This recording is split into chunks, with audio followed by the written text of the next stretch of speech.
মুখ্যমন্ত্রী তো ধর্নায় আগেও বসেছিলেন। মুখ্যমন্ত্রী ধর্নায় বসতে পারেন, মুখ্যমন্ত্রী দিল্লি যেতে পারেন, আরেকবার সুপ্রিম কোর্টে যেতে পারেন, মুখ্যমন্ত্রী ম্যারাথন দৌড়ে অংশগ্রহণ করতে পারেন, তারপরেও এসআইআর হবে। No SIR no vote. Bangladesh পশ্চিমবঙ্গের ভোটার লিস্ট থেকে বাংলাদেশি জামাতিদের, রোহিঙ্গাদের নাম বাদ দিতে হবে।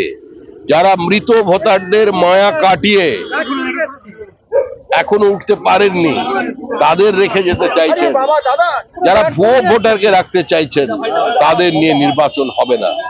মুখ্যমন্ত্রীর ঘোষিত এজেন্ডা মানুষের জানা, আমাদের এজেন্ডাও মানুষ জানেন, যেটা ডিলিট অ্যান্ড রিপোর্ট। আমরা সেখানেই আছি। 60 লক্ষ বিবেচনাধীন আছে। 60 লক্ষ বাম এবং কংগ্রেস বলছে এটা ফয়সলা না করলে ভোট করতে দেবো না, কি বলবেন? দেখুন, প্রত্যেক রাজনৈতিক দলের অধিকারও আছে কথা বলার। আমরাও তো বলছি নো এসআইআর নো ভোট।